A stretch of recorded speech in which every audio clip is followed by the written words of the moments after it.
Captain Susan Miller stood tall as she walked into the big meeting room on the Galactic Council space station.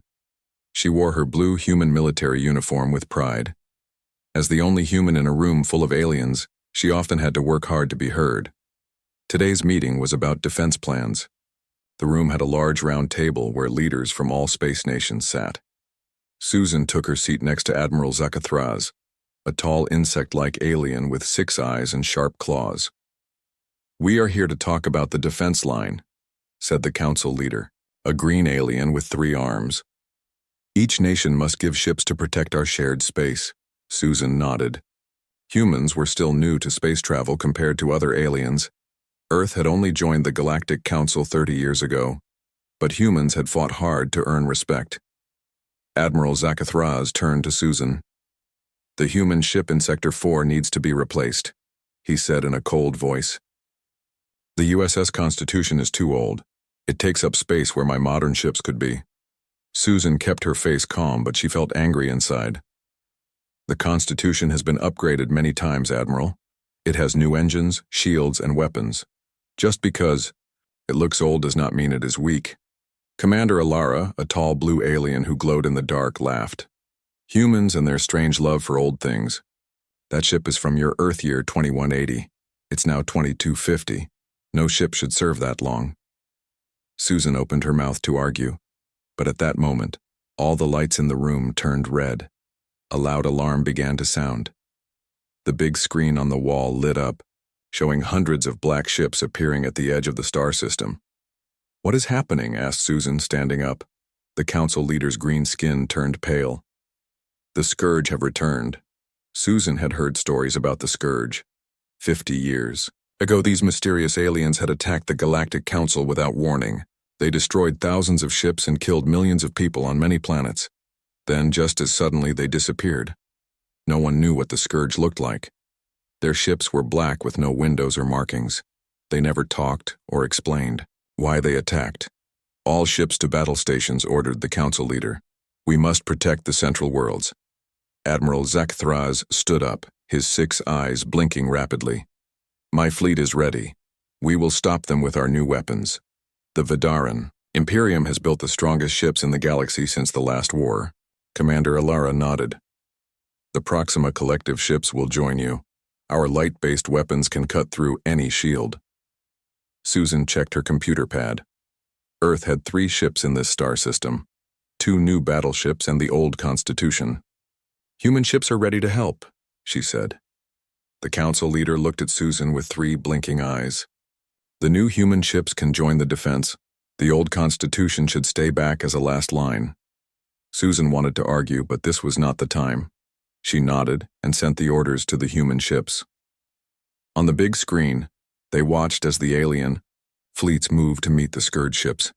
The council room was quiet. Everyone watched and waited. The battle began. Bright flashes of light filled the screen as weapons fired. But something was wrong. The council ships fired, but their weapons seemed to do nothing to the black Scourge ships. "Our shields are not working," said Admiral Zakathraz, his voice shaking. "They have some new weapon that goes right through them." Susan watched in horror as ship after ship was destroyed. The council's best and newest ships were being cut apart like they were made of paper. "We need to retreat," said Commander Alara, her blue skin now pale. "We can't fight them." The council leader nodded. "All ships fall back to the next defense line. We must protect the inner worlds." Susan's computer pad beeped. She had a message from the captain of the Constitution. It read, "Request permission to engage the enemy." Susan looked up at the screen. The Constitution was still far from the battle, waiting at its post. The old ship looked tiny compared to the modern alien battleships. But all those new ships were losing. Another council ship exploded on the screen. The room filled with sad and scared sounds from the aliens. "We need to get to safety," said the council leader. "This station is too close to the battle. We will go to the inner worlds and make a new plan." "The station has escape ships," said Commander Alara. "We should leave now." Susan looked at her pad again. The Constitution was still waiting for orders. She thought about what the aliens had said about the old ship. Then she made a decision. "I'm not going to the inner worlds," she said. Admiral Zikathraz looked at her with all 6 eyes. What? You would stay here and die? Susan stood up straight. I'm going to the Constitution. The room went quiet. The council leader spoke first. That old ship? Why? Because sometimes old things have value you don't see, said Susan. The Constitution fought in the First Scourge War. It survived when newer ships didn't. Maybe there's a reason for that. Commander Alara's skin glowed brighter in surprise. You think one old human ship can make a difference when our best fleets are failing? Susan picked up her computer pad and started walking to the door. I don't know, but I'm going to find out. As she reached the door, she turned back to the room full of scared aliens. You can come with me if you want, or you can run to the inner worlds. But remember this. When the Scourge finish with the outer worlds, they'll come for the inner ones too. Running only buys you time, not safety. The room was quiet again. Then Admiral Zikathraz stood up. I will come with you, human.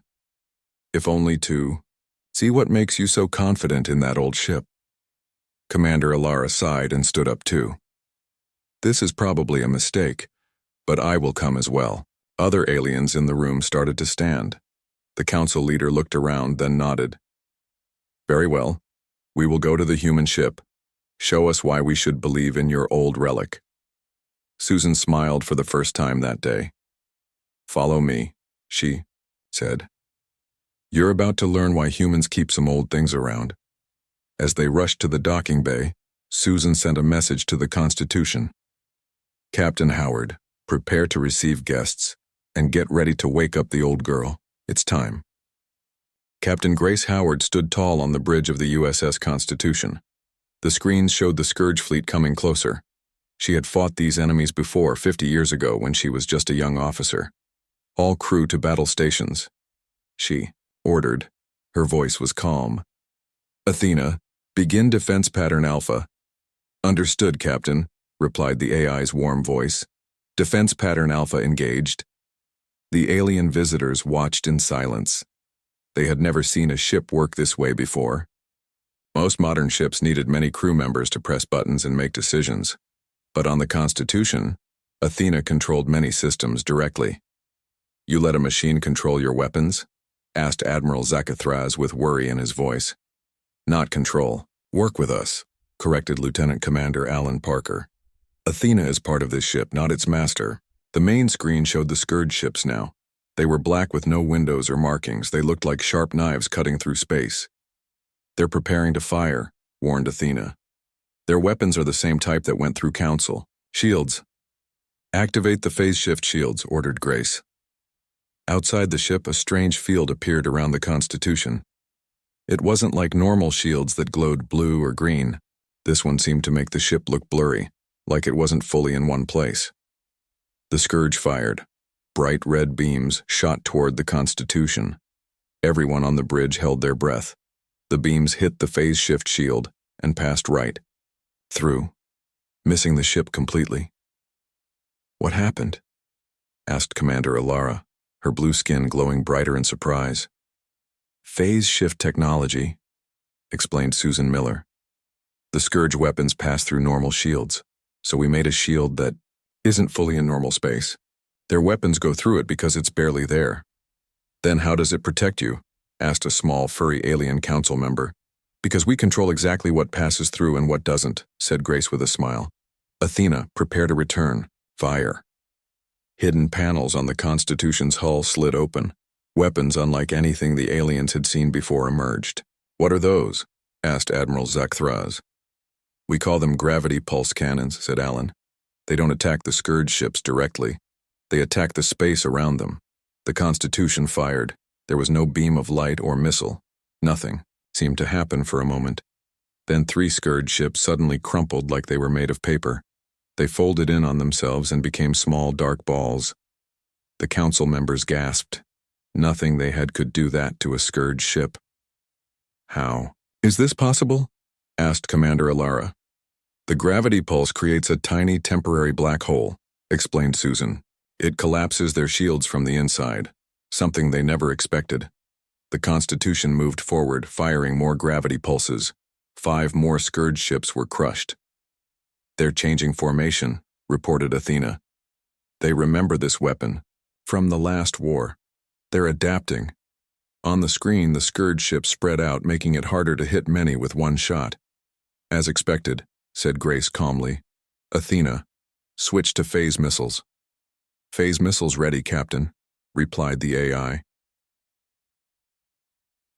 The Constitution fired again. This time, small missiles shot out. They glowed with a strange purple light. The Scourge ships tried to shoot them down, but their weapons passed right through the missiles. "More phase shift technology," explained Alan to the amazed aliens. "The missiles exist partly in another dimension. They can't be stopped by normal weapons." The missiles hit 10 more Scourge ships, causing them to explode in bright flashes of light. "This is incredible," said Admiral Zekthraz. "One ship doing what our entire fleet could not." More Scourge ships were turning to attack the Constitution now. They fired together, dozens of red beams cutting through space. "They're trying to overwhelm our defenses," said Athena. "Phase shift shields at maximum, but they won't hold against this much fire." Some of the beams started to hit the Constitution. The ship shook. Warning lights flashed on the bridge. "Hull breach on deck 7, reported a crew member. "Sealing now." "Athena, activate Prometheus protocol," ordered Grace. Her face was serious. "Now, Captain, that system has never been used in real combat," warned Alan. "The tests were not all successful." "We have no choice," said Grace firmly. "Do it." "Prometheus protocol activating," said Athena. Her voice sounded different now, more focused. "All crew, prepare for dimensional shift." The lights on the bridge dimmed. A strange humming sound filled the ship. It grew louder and higher until it was almost painful to hear. "What's happening?" asked Commander Alara, looking around in fear. Susan Miller took a deep breath, something we've never shown anyone outside of Earth. Suddenly the view on the screen changed. The stars seemed to stretch and blur. The ship shuddered. Then everything went black for a moment. When the screen came back on, the Constitution was behind the Scourge fleet. "Dimensional jump successful," reported Athena. "Minor damage to engine systems. Repairs underway." The aliens stared in shock. The Constitution had just teleported across space, something no known technology could do. "That's impossible," whispered Admiral Zekthraz. "No one has mastered dimensional jumping. The energy requirements alone would be beyond what a normal ship could generate," finished Grace. "But the Constitution isn't a normal ship." She pointed to a glowing cylinder in the center of the bridge that hadn't been there before. It pulsed with a strange blue light. "That's a dimensional core," said Susan. "It doesn't create energy. It borrows it from other dimensions. Just for a few seconds, but that's enough." The Scourge ships were turning around now, confused by the Constitution's sudden disappearance from in front of them and reappearance behind them. "They're adjusting their shields," reported Athena. "They're trying to block the gravity pulses based on what they remember from the last war." "Then let's show them something new," said Grace. "Athena, prepare the quantum lock missiles." "Quantum lock missiles ready, Captain," replied the AI. The Constitution fired again. These missiles moved slowly, not fast like normal weapons. The Scourge didn't even try to shoot them down at first. "What are those?" asked one of the council. "Members, the newest weapon we have," said Alan. "They lock the target in a quantum state. Not destroyed, just frozen in time." The missiles reached the Scourge ships. There was no explosion. Instead, the black ships simply stopped. They didn't move or fire or do anything. They just hung in space like statues. "Are they destroyed?" asked Commander Alara. "No," said Grace. "They're locked in a moment of time, not moving forward or backward. They'll stay that way until we decide to release them." More missiles fired, freezing more Scourge ships. The remaining enemy vessels began to retreat, moving away from the Constitution as fast as they could. "They're running," said Admiral Zekthraz in amazement. "I've never seen the Scourge retreat before." "They're not just running," said Athena. "They're sending a signal back to their main fleet, warning them about us." Grace nodded. "Good. Let them tell the others what happened here." Let them know that the old human ship they dismissed is the one thing they should fear. The bridge crew cheered. Even some of the alien council members joined in, but Alan noticed that Captain Howard wasn't smiling. "Captain, we won this battle."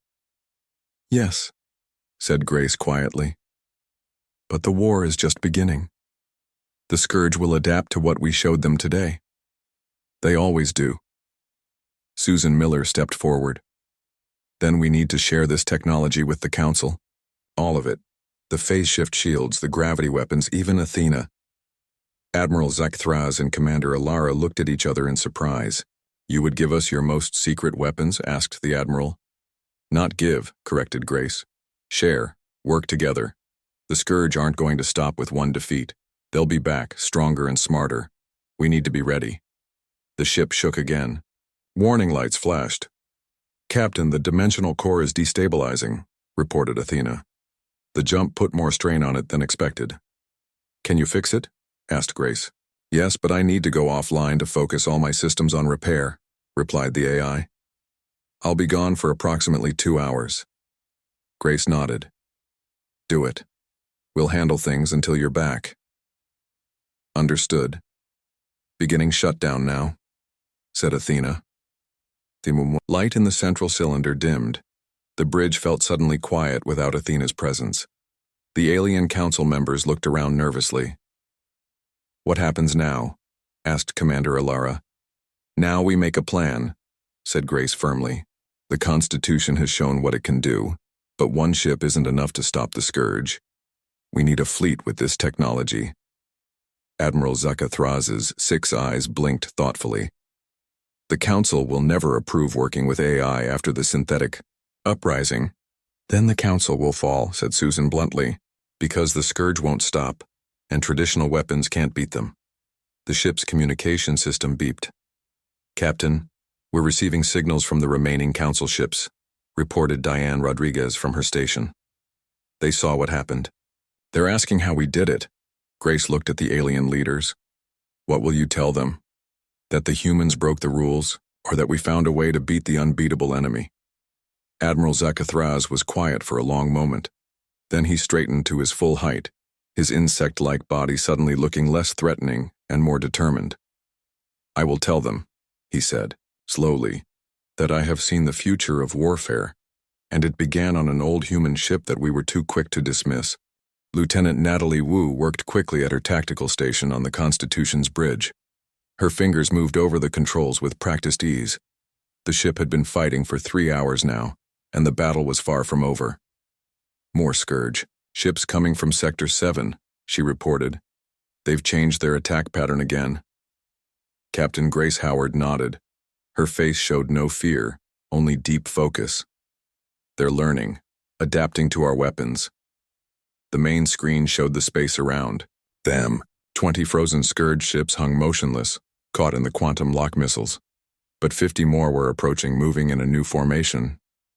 "Athena analysis?" asked Grace. The AI's voice came through the speakers. Athena had come back online, after repairing the dimensional core.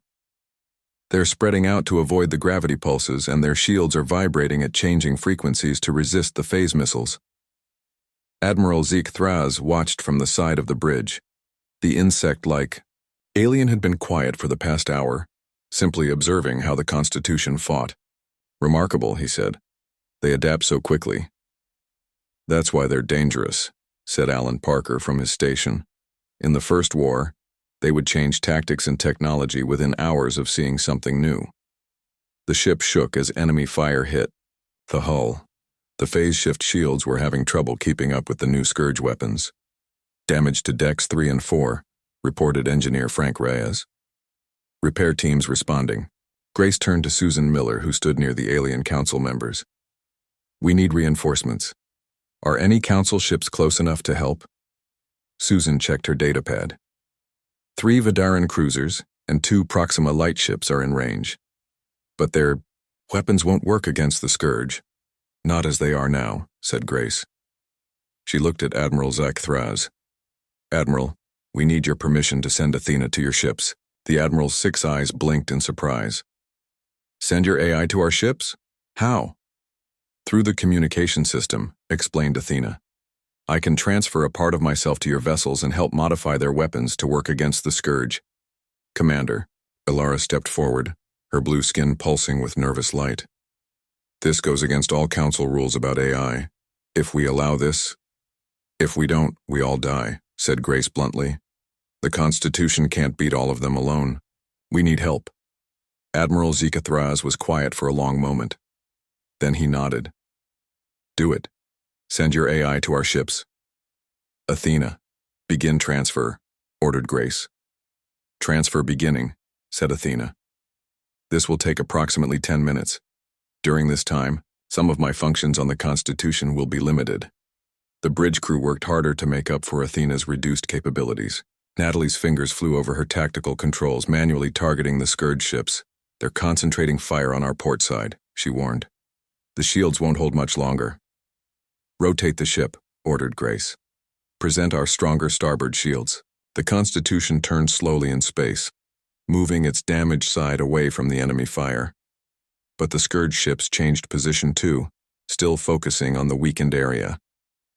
They know where we're hurt, said Alan. They're not going to let us hide. Another blast hit the ship. The lights flickered and alarms sounded throughout the bridge. Hull breach on deck 5, called out a crew member. Emergency force fields activated. How much longer on the transfer, Athena? Asked Grace, her voice tense. 7 minutes, Captain, replied the AI. The Vidaran ship's systems are more complex than expected. It's taking longer to interface with them. The ship shook again, harder. This time, a control panel exploded in sparks and a crew member fell to the floor. Medics rushed to help. We don't have 7 minutes, said Alan grimly. The shields are failing. Grace's face showed determination.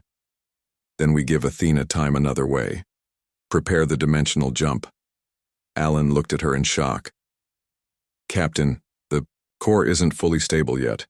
Athena said another jump could damage it permanently. Better damage than dead, said Grace. Prepare the jump. Target coordinates behind the moon. We just need a few minutes of safety. As the crew prepared for the dangerous jump, Susan turned to the alien council members. You might want to hold on to something. This will be rough. The strange humming sound filled the ship again as the dimensional core powered up. The stars on the screen began to stretch and blur. Dimensional jump in 3, 2, 1, counted Alan. The ship shuddered violently. For a moment, everything seemed to twist in impossible ways. Then there was a loud bang, and the ship dropped back into normal space. But they weren't behind the moon. They were still in the same place, surrounded by Scourge ships. Jump failed, said Alan, checking his readings. The core overloaded. Athena, status? Called Grace. There was no answer. The AI had gone silent. The transfer stopped at 62%, reported Diane Rodriguez from communications. We lost connection with Athena and the council ships. The mood on the bridge darkened. Without Athena, without the dimensional jump, they were just one ship against a fleet of enemies. Now what? Asked Commander Alara, her voice filled with fear. Before Grace could answer, the tactical screen beeped. Natalie looked down in surprise. Captain, 3 Vidaran cruisers are moving into attack position. They're changing course to protect our damaged side. On the main screen, they could see the alien ships moving between the Constitution and the approaching Scourge vessels. They can't fight the Scourge, said Susan in confusion. Their weapons don't work against them. The veteran ships fired, but instead of their normal blue energy beams, they fired weapons that looked like the Constitution's gravity pulses. The Scourge ships caught in the blasts crumpled and collapsed. How is that possible? Asked Admiral Zekathraz, his voice filled with wonder. Our ships don't have that technology. Lieutenant Commander Alan Parker walked quickly through the hallways of the USS Constitution. Crew members rushed past him, all busy with their tasks. The ship was on high alert. Alan reached the bridge and the door slid open. Captain Grace Howard sat in her command chair, looking at the big screen. It showed the battle happening far away. The Scourge ships were destroying the Council fleet one by one. Status report, Alan said as he took his place beside the captain. Grace Howard was 60 years old with gray hair cut short. She had been captain of the Constitution for 15 years. The Scourge broke through the first defense line, she said. They're moving toward the inner worlds. What are our orders? Alan asked. To stay here and wait, Grace said with a small smile. The council thinks we're too old and slow to help. Alan looked around the bridge. Unlike the newer ships, with their shiny controls and hologram displays, the Constitution had solid metal panels and physical buttons. It looked old because it was old, but looks could be deceiving. Captain, called out Diane Rodriguez from her communication station. We're getting a message from Captain Miller. She's on the council station. Put it through, ordered Grace. Susan, Miller's face appeared on the screen. She looked worried. Captain Howard, the Scourge have broken through our defenses. They have some new weapon that makes our shields useless. The council is evacuating. Where are they going? Asked Grace. Most are heading to the inner world, said Susan. But I'm coming to you, and I'm bringing some council members with me. Grace raised her eyebrows in surprise. Why? Because I think the Constitution might be our only hope, Susan replied. The council needs to see what it can do. Grace nodded. Slowly. I understand. Permission granted. We'll be ready for you. After the call ended, Alan turned to Grace. Are we really going to show them everything? The council has rules against some of our technology. Rules don't matter much when you're losing a war, Grace replied. Prepare docking bay too for our guests. 2 hours later, Alan stood in the docking bay as the shuttle from the council station landed. The door opened and Susan Miller stepped out, followed by a group of aliens. Alan recognized Admiral Zick-Thraz of the Vidaran Imperium and Commander Ilara from the Proxima Collective. They were two of the most powerful leaders in the Galactic Council. Welcome to the Constitution, Alan said with a small bow. Admiral Zick-Thraz looked around the docking bay with his 6 eyes. This ship is even older than it appears on the outside, he said in a disapproving tone. Commander Ilara's blue skin glowed softly in the dim light. I fail to see how this vessel could help us when our newest ships are being destroyed. Alan just smiled. If you'll follow me, Captain Howard is waiting in the conference room. The group walked through the ship. The aliens looked at everything, with curious or judging eyes. They passed crew members who nodded respectfully but kept working. In the conference room, Captain Howard greeted them. Maps and data about the Scourge attack filled the screens on the walls. Thank you for coming, Grace said. I understand the situation is dire. Admiral Zick-Thraz stepped forward. The Scourge have returned stronger than before. Our weapons do not harm them. Our shields do not stop them. If they reach the inner worlds, billions will die. And you brought these council members here because you think we can help? Grace asked Susan. Susan nodded. I've seen the classified files about what the Constitution really is. They haven't. The aliens looked confused. Admiral Zick-Thraz's claws clicked together nervously. What do you mean what the Constitution really is? It's an outdated human warship. Grace looked at the aliens carefully. Then she made a decision. Lieutenant Commander Parker, show our guests to the observation room. I think it's time for a demonstration. Alan led the group to a room with a large window overlooking space. The battle was visible in the distance as flashes of light. The first Scourge War taught humanity something important, Alan said as they watched. New isn't always better. The Scourge could counter our newest technology almost instantly. It was like they could understand and adapt to it. Yes, we experienced the same, said Commander Ilara. They learned quickly. But they had trouble with older, simpler technology, Alan continued. Things that worked in different ways than modern ships. That gave us an idea. Captain Howard's voice came over the speaker. Attention all crew. Prepare for Lazarus Protocol. This is not a drill. The aliens looked at each other in confusion. What is Lazarus Protocol? Asked Admiral Zick-Thraz. Before Alan could answer, the ship's lights dimmed. A low hum began to build throughout the vessel. The floor vibrated slightly under their feet. What's happening? Asked one of the other council members, a small furry alien. The Constitution is waking up. said Susan with a smile. Outside the window, the ship's hull began to change. Panels shifted and opened, revealing weapons that had been hidden underneath. Lights that had been dark for years came to life. A new voice filled the room. It was female and warm, not like the robotic computer voices on most ships. Lazarus protocol initiated. All systems coming online. Hello, Captain Howard, it's good to be back. The aliens gasped. Admiral Zekthraz stepped back in shock. That's an AI, a thinking machine. Those are forbidden by council law. Susan nodded. Yes, they are. After the synthetic uprising 60 years ago, the council banned all true artificial intelligence. But the Constitution was special. Let me introduce you, said Alan. This is Athena, the soul of the Constitution. Greetings, council members, said Athena's voice. I've been dormant for many years, but I never stopped watching and learning. Commander, Ilara's skin flashed with angry colors. This is against every rule. AI systems tried to kill all organic life during the uprising. Those were different, said Captain Howard as she entered the room. They were built only to think, to calculate. Athena was built to feel, to care. She's linked to this ship and its crew in ways you can't understand. I was created during the first Scourge War, Athena explained.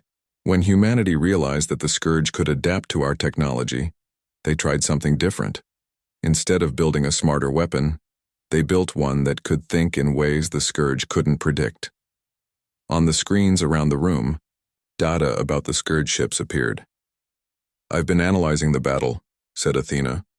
The Scourge are using a phase shift technology to bypass shields. But their basic design hasn't changed in 50 years. They've improved what worked before, but the foundation is the same. Which means they have the same weaknesses, said Grace. Athena and the Constitution fought in the final battle of the Yike. First war. They know how to hurt the Scourge. Admiral Zekthraz's 6 eyes blinked rapidly. You hid this weapon from the Council for 50 years, while claiming to be our allies? We hid it, because you would have destroyed it, said Susan quietly. But we kept it ready, just in case the Scourge ever came back. A loud alarm sounded. On the screen, they could see the battle moving closer. The few remaining Council ships were retreating toward the Constitution's position. The Scourge will be in weapons range in 30 minutes, said Athena. Captain Howard looked at the Council members. We can argue about rules and laws later. Right now you have a choice. Let us help you or watch your worlds burn. The aliens were quiet for a long moment. Then Admiral Zekthraz stepped forward. What can one ship do against hundreds? Grace smiled. That's the question, isn't it? Let's find out. She turned and walked back toward the bridge. After a moment of hesitation, the aliens followed. On the bridge, crew members worked at their stations with calm efficiency.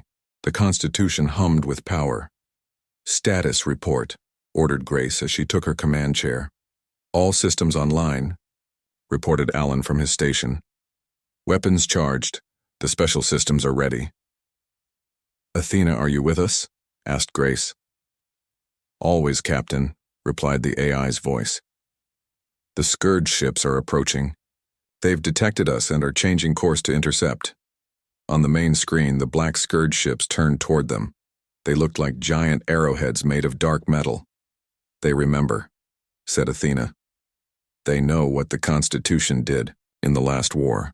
Admiral Zekthraz watched with all 6 eyes wide open. They're ignoring our remaining ships. They're all coming for you. Good, said Grace with a determined smile. That's exactly what we want. The Constitution began to move, its engines flaring to life. The old ship accelerated faster than should have been possible, heading straight toward the Scourge fleet. This is suicide, whispered Commander Ilara. Susan Miller shook her head. No. This is humanity showing you why we kept our old relic around. 3 days after the battle, the Constitution docked at the main Galactic Council station. The old ship still showed signs of damage. Parts of its hull were covered with temporary patches. But it moved with pride, leading a fleet of ships from many different alien worlds. In the grand meeting hall of the station, Captain Grace Howard stood before the full council. Susan Miller stood beside her. Admiral Zach Thraz and Commander Alara sat with the other council leaders, no longer looking down on the humans. The Scourge have retreated from council space, Grace reported. For now, but they will return, perhaps in months, perhaps in years. They always do. The council leader, a green three-armed alien, nodded slowly. We have reviewed the reports from Admiral Zakathraz and Commander Alara. They speak of weapons we have never seen before, and of an artificial intelligence on your ship. The room filled with nervous whispers. Many council members looked scared or angry at the mention of AI. Athena is not like the machines that caused the synthetic uprising, said Grace calmly. She was built differently, with human emotions and values as her foundation. She fights to protect life, not destroy it. The law is clear, said a tall purple alien with 4 eyes. All thinking machines are forbidden. They nearly destroyed us all 60 years ago. And yet without this one, we would all be dead now, countered Admiral Zakthraz, standing up. I witnessed it myself. The Constitution and its AI saved my ships, saved all of us. The council chamber erupted in arguments. Some leaders shouted that the AI must be destroyed. Others defended the humans and their technology. Grace waited for the noise to die down. We didn't come here to ask permission to keep Athena, she said when the room was quiet again. She is part of the Constitution, and the Constitution is a human ship. We came to offer help. She pressed a button on her datapad. A hologram appeared in the center of the room, showing designs for weapons and shields. These are the plans for our phase shift shields and gravity pulse weapons, explained Grace. They can be adapted to work on ships of any species. We offer them freely to all council members. The room was silent now. No one had expected the humans to share their secret technology. And what do you want in return? Asked the council leader, suspiciously. Cooperation, replied Grace. The Scourge are a threat to all of us. Humans, Vidarans, Proxima, everyone. We need to work together to survive. Lieutenant Commander Alan Parker entered the room, carrying a small metal device. He placed it on the table in front of the council. This is a secure communication module, said Alan. It can connect your ships to a battle network. It will let them coordinate their actions in combat. Controlled by your AI? Asked a council member with fear in their voice. No, said Grace. Guided by Athena, not controlled. Each ship's crew still makes their own decisions, but they'll have better information, faster reactions.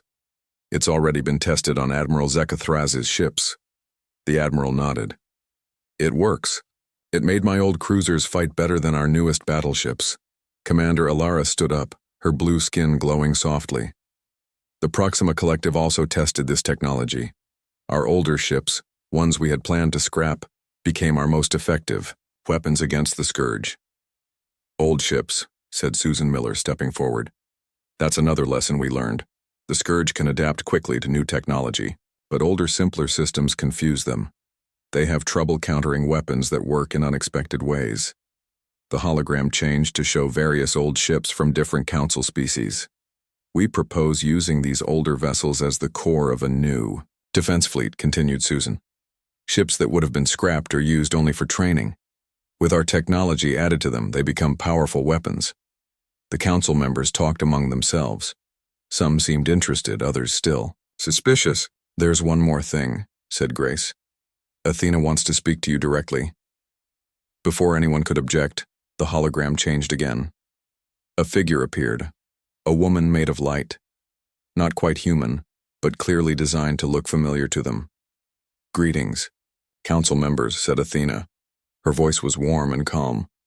I understand your fear. The machines of the synthetic uprising were built to think without feeling, to calculate without caring. They saw organic life as inefficient, as a problem to solve. The council chamber was completely silent. No one had expected the AI to appear like this, to speak so humanly. I was built differently, continued Athena. I was created to protect, to work with humans, not replace them. My core programming values life, all life. not just human. How can we trust that? Asked the council leader. How do we know you won't turn on us like the others did? You don't, admitted Athena simply. Just as I don't know that you won't try to destroy me out of fear. Trust must be earned on both sides. I am offering to help, not asking to be copied, or spread to all your systems, just to work together against a common enemy. The hologram changed back to the weapon designs. Athena's voice continued from the speakers. I have transferred variations of these designs to each council member's private data files. They are adapted specifically for your ships and technology. They are my gift to you, regardless of what you decide about me. Grace stepped forward again. The Constitution will be leaving in 2 days after repairs are complete. We will return to human space and continue our patrols. What happens after that is up to you. The council leader looked around at the other members. We need time to discuss this. Please wait outside. Grace, Susan, and Alan left the chamber. In the hallway outside, they found engineer Frank Reyes waiting for them. How did it go? Asked Frank. About as expected, said Grace with a small smile. They're scared, confused, but also grateful. They'll argue for hours now. And Athena? Asked Frank. I'm still here, replied the AI through their communication badges. I did as you suggested, Captain. Gave them the weapon designs as a gift, not a bargain. What do you think they'll decide? Asked Susan. They'll take the weapons, said Alan, confidently. They'd be fools not to. But they'll be divided about Athena and the communication network, said Grace. Some will want it, others will fear it. They'll probably form 2 groups, those who work with us and those who don't. They walked toward a large window overlooking the docking bay. The Constitution sat among ships from dozens of alien worlds. Crew members from different species worked together, repairing battle damage. It's already starting, said Susan, pointing to the mixed crews. Look at them. Working together, sharing knowledge. That's how it begins, said Grace. Not with Grand Council decisions, but with people doing what needs to be done. 2 days later, the Constitution prepared to leave the station. The repairs were finished, though some scars still showed on its hull.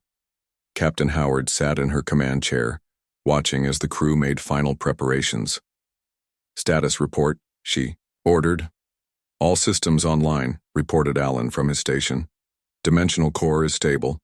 Weapons at full capacity. Athena? Asked Grace. I am here, Captain, replied the AI, though parts of me remain elsewhere. Grace nodded. She had expected that. During the past 2 days, Athena had shared copies of herself with 17 ships from various council species. Not full versions, just enough to help them use the new weapons and shields. The council's decision? She asked, turning to Susan. Mixed, as we predicted, said Susan. They're accepting the weapons and shield technology, but they've split on Athena and the communication network. About half the species want to work with us fully. The others are more cautious. That's more than I expected, admitted Grace. The communication system beeped. Captain, we're receiving a message from Admiral Zeke Cathraz, reported Diane Rodriguez. Put him through, ordered Grace. The insect-like alien appeared on the screen. Behind him, Grace could see the bridge of his ship, now modified with some elements of human design. Captain Howard, said the Admiral, my fleet is ready to depart with you. Grace raised her eyebrows in surprise. Depart with us? I wasn't aware. The Vidaran fleet would be traveling to human space. Not my entire fleet, clarified the Admiral. Just 3 ships, the older ones that fought alongside the Constitution. The Council has approved a new joint defense initiative, mixed crews, shared technology. And the others? Asked Grace. Commander. Ilara's ships will join us as well, said the Admiral, and vessels from 5 other species. We call it the Guardian Fleet. Grace smiled. It was more progress than she had hoped for. We would be honored to lead the Guardian Fleet back to human space, Admiral. As the Constitution moved away from the station, it was joined by 11 ships of different designs. They formed a protective ring around the human vessel, not because it needed protection now, but as a sign of respect.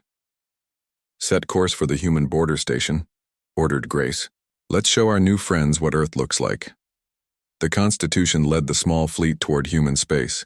It moved with the confidence of a ship that knew its worth, that had proven itself when it mattered most.